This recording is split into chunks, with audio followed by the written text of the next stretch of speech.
Okay, well, we have our amazing panelists here today. So I'll just go ahead and start introducing them. So first, of course, we have the one and only Andy Salinas.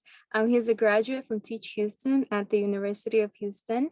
He is a first-year teacher at Springwoods High School in the Spring Branch ISD in Houston, Texas. He teaches geometry and retake geometry. Next, we have Giovanelli, Gio for short, Torres. She is a graduate of UTRGV, UTeach at the University of Texas, Rio Grande Valley. After graduation, she worked as a permanent substitute teacher for a few weeks before taking her current job as an official first-year teacher at Homer Hannah Early College High School in Brownsville, Texas. She teaches Algebra 2. All right, and finally, of course, we can't just have math people, right? So we have Javante Smith. He is a graduate of UTeach Columbus at the University of Columbus in Georgia. She is a first-year teacher at Stone Mountain High School in Stone Mountain, Georgia, and she teaches biology. All right, but of course, we have to know more, right? So if our panelists, could you please first tell us, a little bit more about yourself and why you decided to become a teacher? Yes, I'll start. Okay, so thank you, Liliana, for the introduction. I like to go by Gio since my name is like too long. But the reason why I decided to become a teacher is actually like in high school, I tried the medical field. And whenever we did our clinical rotations, I honestly didn't like it. And I was in band in high school, but I would always skip band practice and go to tutorials, math tutorials, even though I didn't need math tutorial. And I would help like the lower classmen. And I guess ever since then, like I knew that I would always help my classmates with their math homework, my brothers, and like even with my community, I would help like the elementary kids with their homework, the math homework, not history, not science, not, I don't know, any other subject, especially not reading. But I don't know, I guess I always knew, and I just tried to like go for the money in the medical field, but I just came back to teaching. I can go next if you want me to. The reason I went into teaching was because all throughout my whole education from K to 12, I had one teacher that actually made an impact in my life, one teacher that went out of her way. And, I was going into the wrong path. I was going into things that weren't related to school and higher education. And I wasn't going to go to college, even though I had the potential, in my opinion. However, this UTeach, there's a graduate from my program, which is the Teach Houston program, kind of convinced me to go into school and to look into engineering and math and STEM related degrees since she saw the potential in me. But I tried engineering and I gave it a try for a semester. I'm like, oh, I don't know, this isn't for me. But then I realized that I wanted to be that teacher that, did what my teacher did for me in high school. And that's what I'm doing right now. I'm trying to steer people into education and staying in high school. That's why I'm teaching retake geometry. I have a bunch of seniors and juniors in high school that just want to drop out, and I'm trying to get them through high school, trying to push them to finish off. I think the 1 or 2 years that they have left. And that's why I went into education, to try to make that impact. I went into education because in college, I was also going down the medical track as well. And then I would always see on campus, they would be advertising UTeach. Mr. Jones, who's actually here right now, Mr. Kenneth Jones, I would always see him and some of the other UTeach people kind of advertising on campus. And I thought, let me try it because I do love science. And, I might be good at this teaching thing. So I gave it a try. And my first semester was amazing, and I just stuck with it. And along the way, I saw that students didn't really like the science aspect or biology. They always said the same thing. Oh, it's boring. It's not fun. And, I knew the other side of that. It can be fun. it can, you know, it can be exciting. And so I'm really into teaching to show the kids that, you know, biology isn't just something that you just have to take. It's something that you can have fun doing and you can make it exciting. How really was your first year experience working as a teacher? Mine was really exciting. The high school that I work at, Stone Mountain High School, is actually probably the most diverse high school in Atlanta. We actually got refugees from Afghanistan this past year. 95% of the population of students are from a different country, or they speak 5 or 6 languages, with English not being their first language.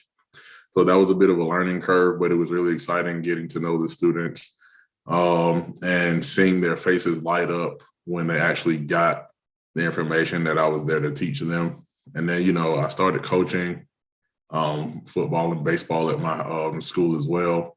So, you know, getting to connect with the students on a personal level and then having a good support system with the veterans of the science department really made my experience smooth sailing.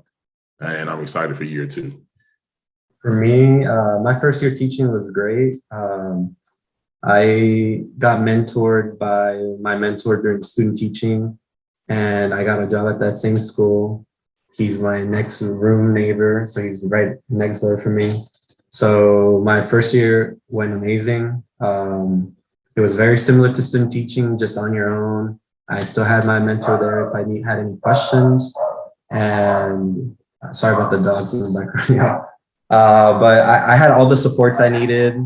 And if you keep those connections from student teaching, you're always going to have those people supporting you and having you back when you have any questions or you need any support. Okay. As for me, I wouldn't say it has been like the best, but I don't want to discourage you guys. It's just my experience was very different. I did my student teaching between August and December, so this 2021, just last semester. And at the school I'm at, is my mentor teacher, sadly, she passed away. So I guess during my student teaching experience, I was just left in the classroom. And in January, well, I guess I took over her position. And it has just been a mess. Like I do have the support from my math department, which I love. Like that's one thing I will give you guys a tip on. Like make sure you're very close to your department. But there's just has been like miscommunications within the administrators and the school, because I'm an Algebra 2 teacher, and my campus administrator, like there's not enough SPET teachers, inclusion teachers that go within the classes, you know, to teach. There's a shortage everywhere. So they were using other math teachers to be inclusion teachers, I guess you could say, like, you know, help tutor and do Algebra 1 pullouts throughout the day. And like no one really advised us on how to do that. And I don't know, it was just a mess. But that got like canceled, I guess. Some parents complained or whatever. But I wouldn't say it has been like the worst. It just could have been better. But I wouldn't, I mean, it's not discouraging me from like, you know, retiring or like, you know what, I don't want this no more. I don't know, like, I just, you know, it just gets better. Well, I do hope it gets better. You know, this first year has just been the learning year, you know, but I don't know. That's just been I'm like jealous of both of y'all's experience, and like, I wish I could have had that. But yeah. No, I was actually also very shocked that Andy and Javante were like, you know, it was easy, it was nice. I always heard that the first year has been like the hardest. And so I'm sure it's okay. And I'm sure you're there with a lot of other individuals whose first year is just not as smooth sailing. But, you know, good luck, but I'm sure it's gonna get better. I don't think you would be discouraging anybody. Everybody's experience is always going to be different. And then, so, whenever things like that do happen, so what supports did your school provide you that helped you in your first year of teaching? So for me, I did have a co-teacher as well because all three of we were on block schedule. So I had 4 class periods, but only 3 of them were actually, I had students with a planning period in between.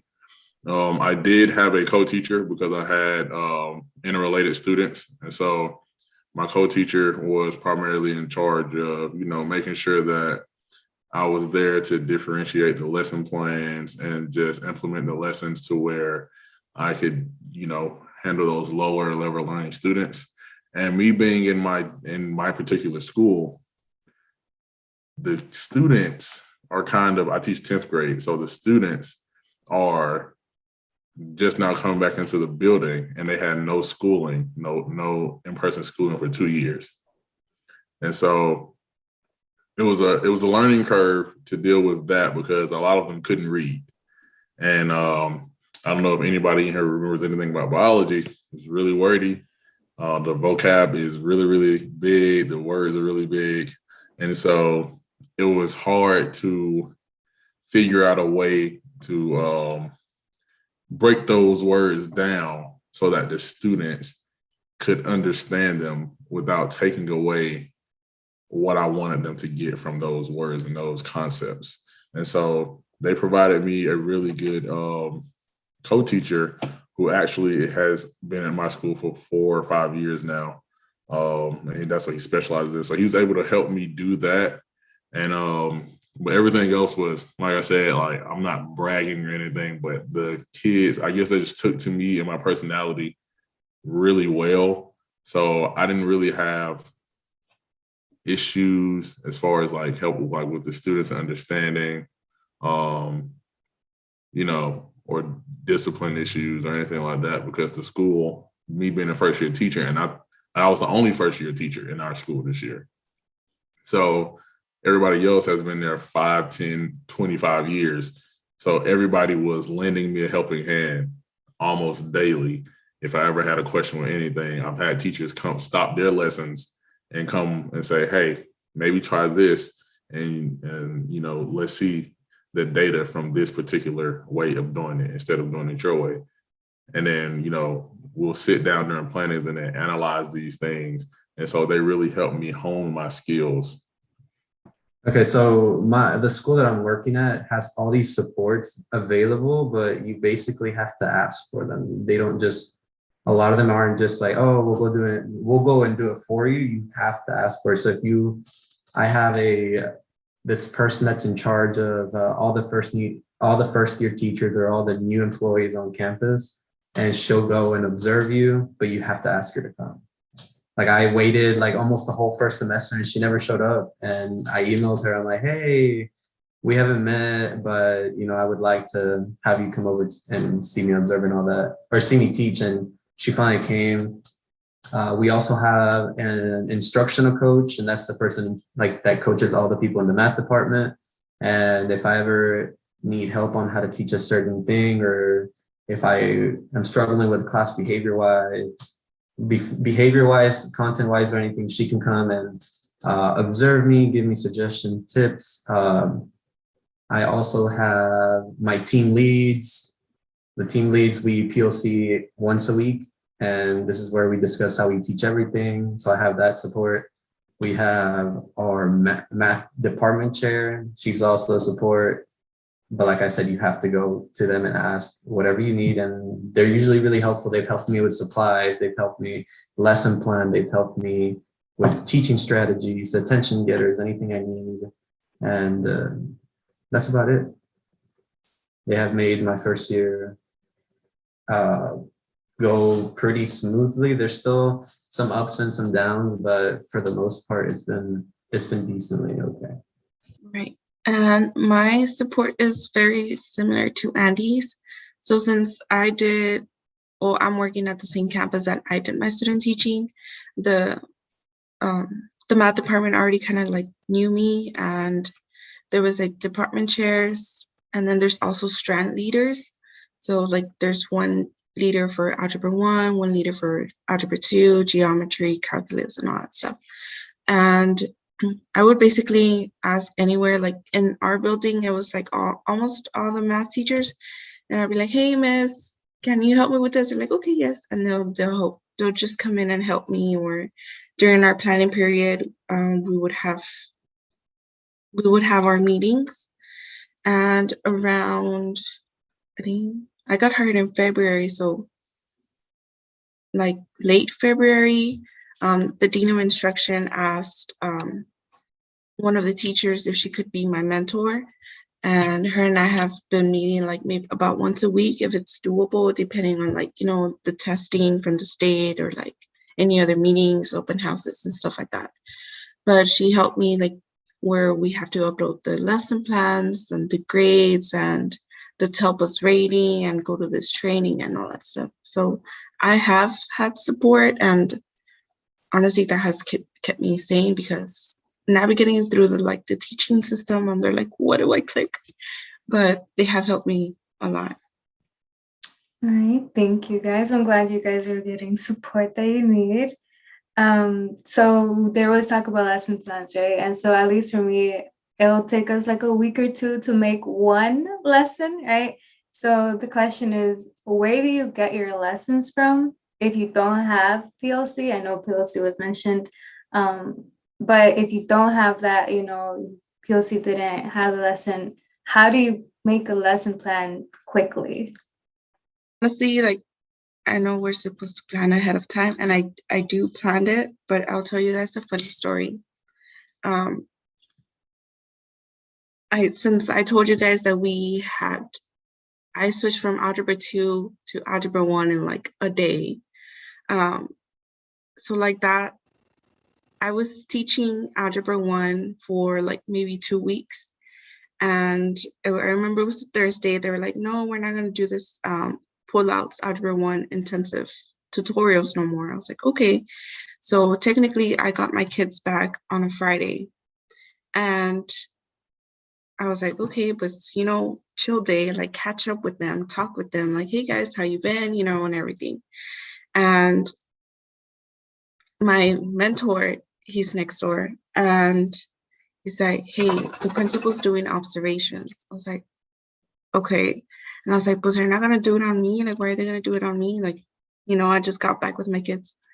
I know. They came in my worst period, and I was like, guys, y'all better be on your best behavior.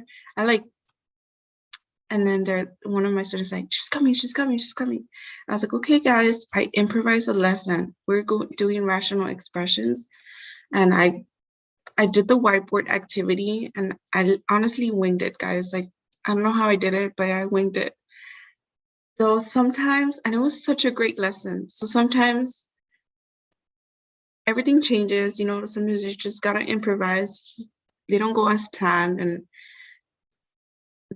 I got like, it's not proficient, the one above it.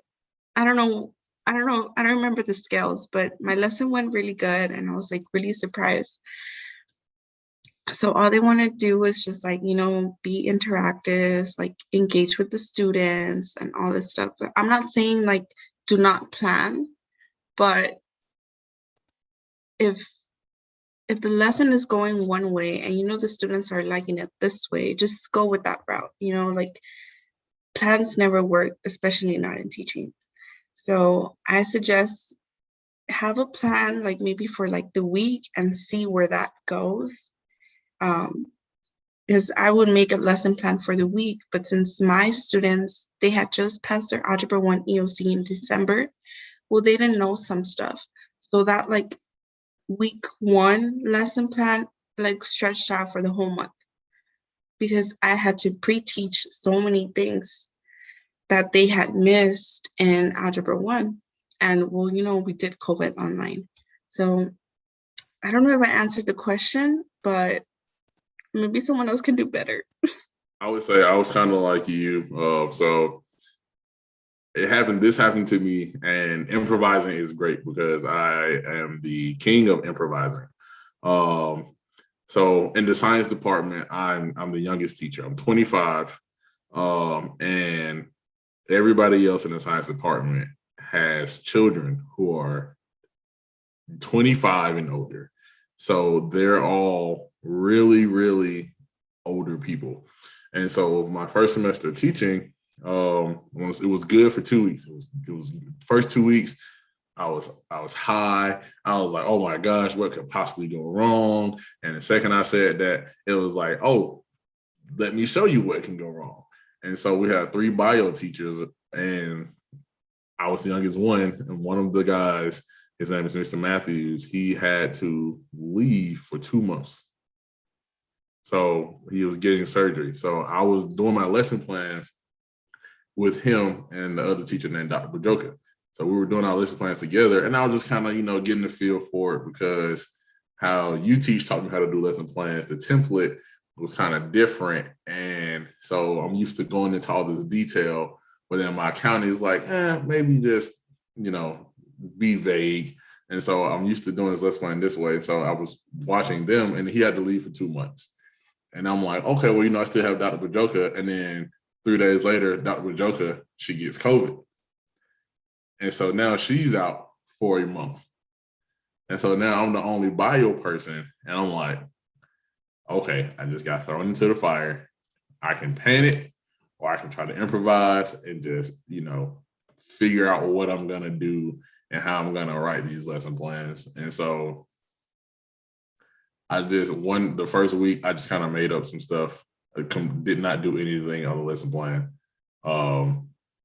Because I just did not know how I was going to manage it. And I did nothing on my first lesson plan on my own. And then the second time, I was like, well, okay, maybe I can do it this way. Let's try this way. And so by that third lesson plan that I had to make, because we also have to do ours weekly. So by that third lesson plan, I felt like an expert, because I was like, okay, I got this, this is cool. So the lesson planning and the improvising is great, especially for me, because I'm a Bible teacher, and I never get to anything, like everything on my lesson plan in one given week. So a lot of my things from week 3 might roll over to week 4, because if I'm teaching you about photosynthesis, the kids really struggle with getting the equations and the breakdown of it into the 2 parts. So when they see it, they kind of freeze up, and they're like, wait a minute, where did this come from? I got to remember molecules and ATP and this and that. And so they kind of zone out and zone back in. And so a lot of my lesson plans are more like, I do it for 1 week, but a lot of them go into 2 or 3 weeks, just like how you were saying you did that. Week 1 was for a month. So that was also my experience with lesson planning as well. And like both of them said, I feel like the biggest thing I can tell y'all is, no matter how far ahead you plan, no matter, you can have your whole lessons plans for a year, for 10 years, for 20 years. You can have it all set up, have all your ducks in a row. Nothing is ever set in stone.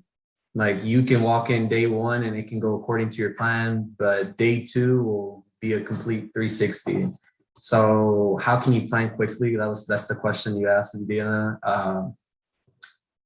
The best thing I can say to that is just plan ahead of time and do your best. You have to be adjustable. You have to be flexible. When I student taught, I spent like all weekend coming up with this activity and this lesson, and I introduce it, and my kids are like, "¿Qué? What is that? I've never seen that before. I've never heard of this before." So I had to throw that lesson in the trash and start from the ground up, because they didn't remember anything from Algebra 1. I had kids struggling to add. I would be like, what's 10 plus 3? And they would have to put in a calculator. So I was like, okay, we're gonna have to go back. We went back to the foundations, and we started from the bottom, built our way up. How can you find lesson plans? How can you find worksheets? How can you find stuff to use for your kids as a first-year teacher? What I would do is ask the people around. Most people at your school have been there longer than you, since it's your first year. A lot of them have resources. A lot of them have paid for resources,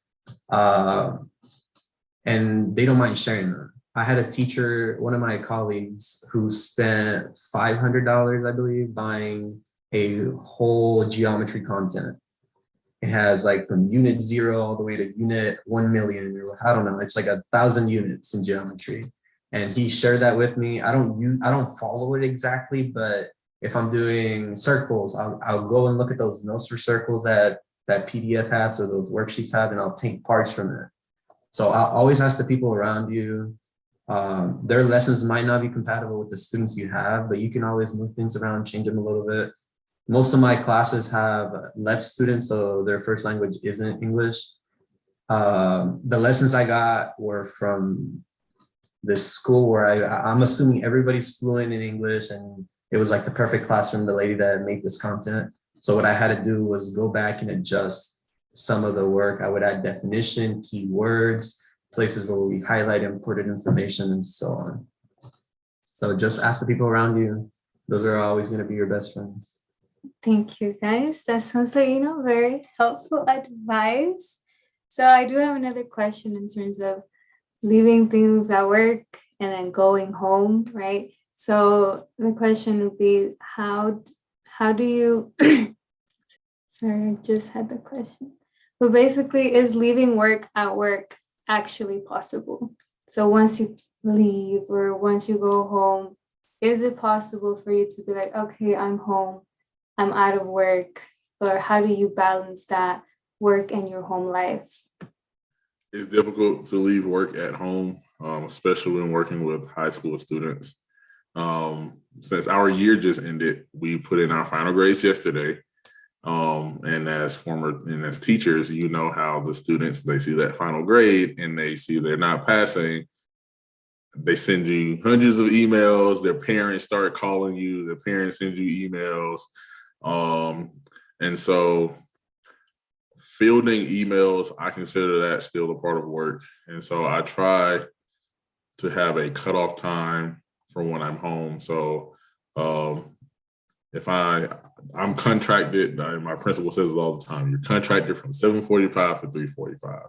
So the students get out at 3:10 and the teachers stay until 3:45, and that's how long we get paid for. I stay longer for coaching reasons, and then sometimes I will have to get a lesson set up for the next day, the day before, when I do labs. So when I do those things, I do everything at school. And when I get home, I turn my work email on Do Not Disturb. And I have to force myself to not constantly check, because I'm like, okay, well, what if we have to do this? What if we have to do this? What if we have to do this? And so I'm constantly finding myself trying not to bring work problems home as well, because I found that it's really easy to do. And I don't know if the others who have had that issue, but I'm finding that it's really easy to bring work home, especially when you're so focused and you're so dead set on something. And if you have a state test that your students have to take, like I do, then it's really easy to be like, well, they have to take this state test in 3 months, so let me do this at home as well so I can make sure that it's perfect.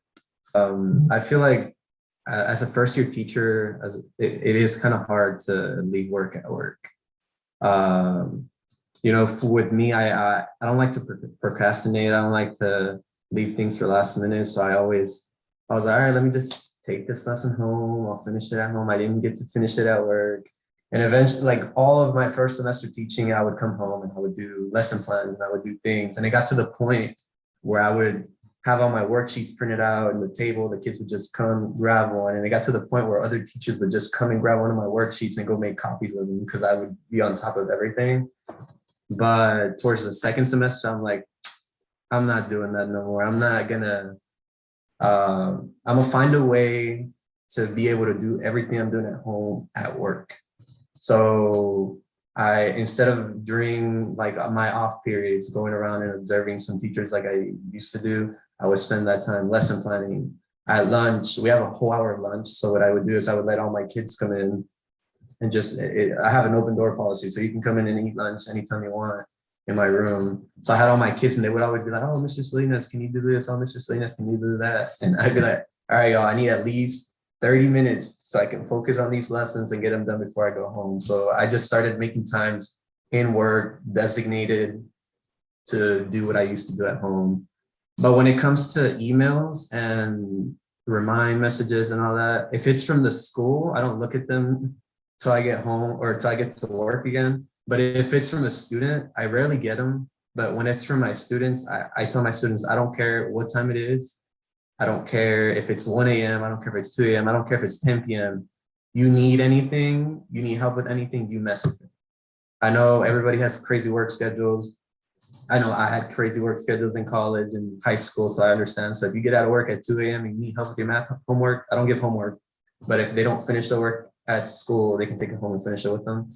But if they need help with anything, I don't care about the time. If I'm awake, I'll try my best to reply, and that's what I tell them. And this year I've had like maybe 5 kids message me out of the 150 that I have. But it doesn't matter what time it is. When it comes to students, I'm always going to be there for them. But when it comes to, hey, Mr. Salinas, when can we come and observe your classroom? Or, hey, Mr. Salinas, make sure you have this. If it's from administration, if it's from anybody, if I'm at home, I tend not to respond, but sometimes it gets the best of me. I'm like, okay, I'll take 5 minutes.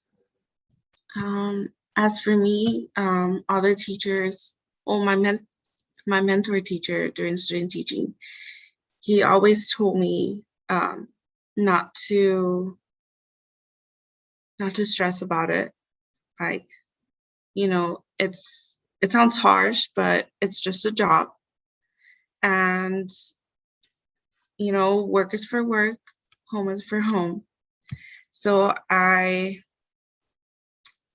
if I really, really, really, really have to do a worksheet, then maybe I take it home, maybe. And then sometimes I like bring my laptop and I honestly don't do it. Like, I'm just like, ¿pa qué me la traje? Like, you know, why did I even bring my laptop? Like, just, I don't know. Like, for me, it's really easy to be like, I'll just do it at school, because I have to have those boundaries. Why? Because if I bring my home, if I bring my home with I come home with all this type of work that I have to do, like the lesson plans and I don't know, grading papers and all that stuff. I bring it home and like, what time am I gonna go to bed? I don't know, like 10. Okay, by the time I eat, take a shower, read a book, it's already 1, you know, and then the next day I have to wake up early and then I'll be all tired. And the kids, what are they gonna say? Miss, you look tired. And then it's it's gonna start the whole other day, you know, you're just gonna feel tired the rest of the day. So it's just gonna cause, I think, more hurt on you if you take schoolwork to your home. So in my point of view, you just gotta have that boundary. It's going to be super difficult, especially as a first year teacher. You feel like I gotta do this, I gotta do that, and you see all these veteran teachers, they're on the roll. But why? Because they already have everything planned out from their previous years. But just set that boundary, you know what, usually my school day starts at 8:45. Teachers are supposed to be clocked in by 8:30. I try to get to school by 8. If I really, really have to do an assignment or a worksheet or something, set up the classroom for a station activity, then I try to get there at 7:45, depending on what I have to do. But as soon as that bell rings, I wait till students are released at 4:10. So we have to clock out at 4:25. So I just wait a little bit and I'm out of here. I don't care about anything. Maybe what I try to do is just write the TEKs on the board from the day before and have the worksheets in a little cubby that I have. Because sometimes, as Andy would say, oh, what are you doing? Oh, I'm doing this. And then they're just kind of take it también. It's okay, I can give it to you, but you gotta ask, or maybe we can collab together on something. So I don't know. I just think setting those boundaries is very important. just gotta respect yourself, and then that's how you will work better for you, your teachers, and your students. That's my advice. Okay, thank you guys. So we are at our 10-minute mark. So if the audience, you guys have any burning questions, anything you really want to ask or get more insight from these three amazing first-year teachers, you guys can either unmute yourself now or place it in the chat. Oh, we got a lot of questions. Okay, so we have Lidja, I'm sorry if I mispronounced it. She asks, how do you manage to not give homework? Yeah, I have that question. So for me, I teach geometry. It is a non-tested subject. There's not certain, I have to get to a certain part of the whole calendar by a certain date. We have deadlines and everything. But with me, I teach everything in class. They do problems in class, they have practice in class. We have a lot of remediation time. My calendar is very flexible. So to me, if homework isn't something that's helping them learn, and if it's just more practice and practice and practice and practice, it's just gonna make them hate the subject and eventually hate the class. If it's more than 10 problems and it's just the same thing over and over again, like why waste their time? Like you don't want to take work home, why would they want to take work home? So if I do give them homework, it's either, hey, I was slacking in class and I didn't finish this worksheet, so now I have to finish it at home, or I have to finish it during my lunchtime or during my classes that I'm already done with everything.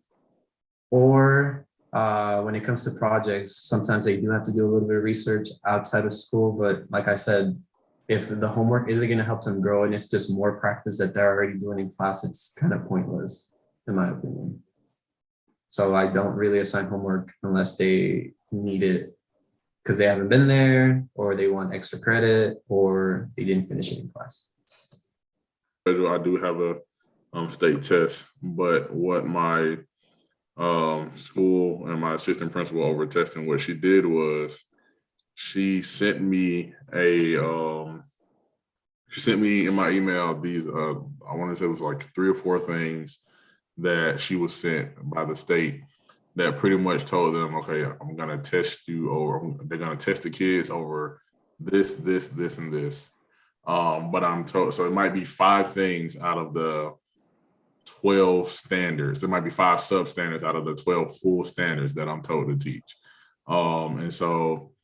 And then she sent me another thing where it tells me how in depth with each of those things that I have to teach, how in depth to go. So if it was when we did genetics, it told me to teach them about DNA fingerprinting, Chargaff's rule, mitosis, and meiosis.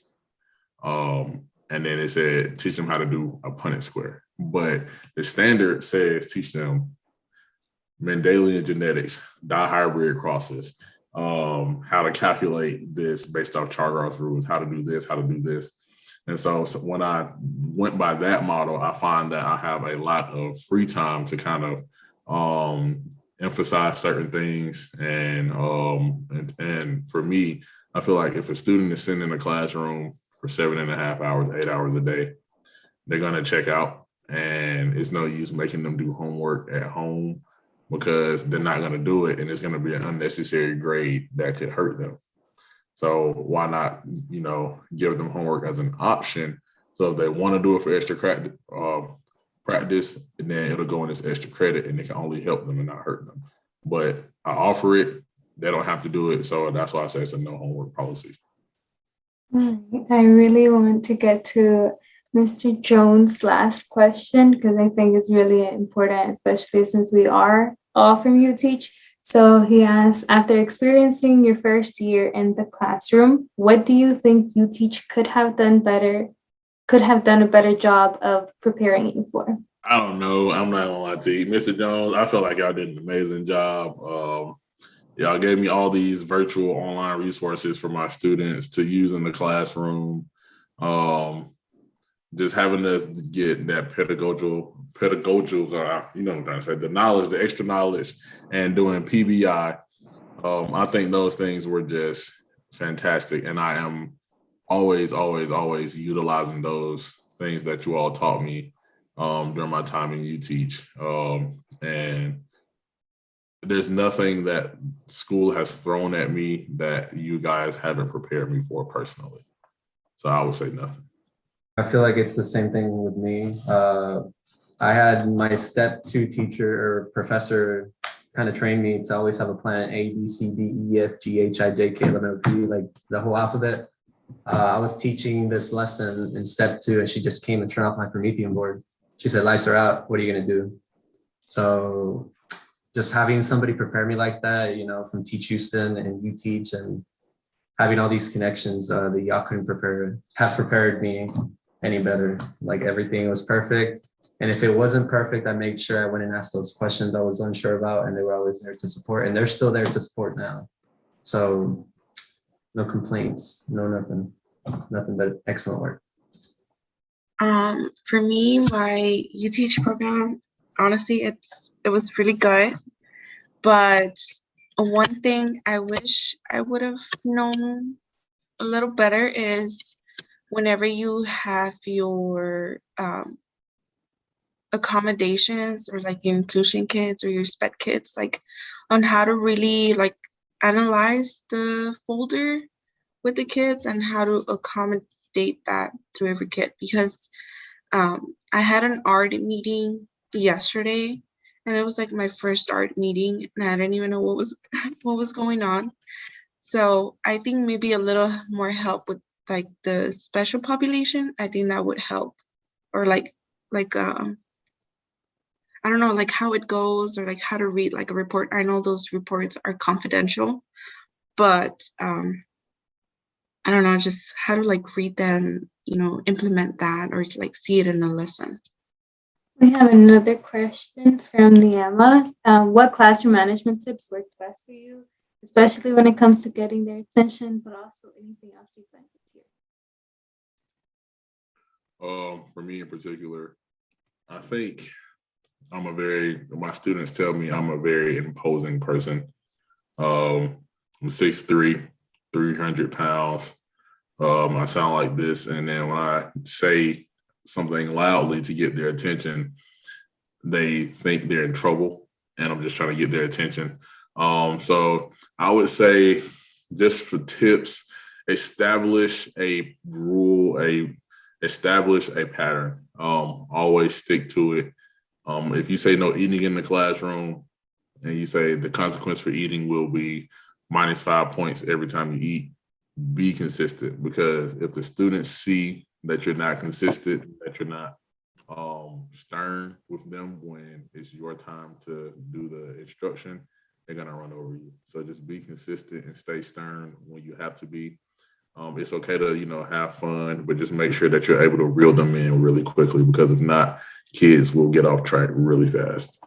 For me, I would say make sure you establish your expectations, your classroom rules, whether it's you making them or your students making the rules with you there. Make sure you establish them from day one, and make sure you keep them going all throughout the year. Do not deviate from your set rules, expectations, because then they'll start to take advantage of that. I would say the same thing. Lately, I've been seeing on Instagram some teachers that I follow where they have a system, and then like restroom 1 means like get a pencil, 2 means a tissue. So maybe you could display that also like on the board, and like that could help.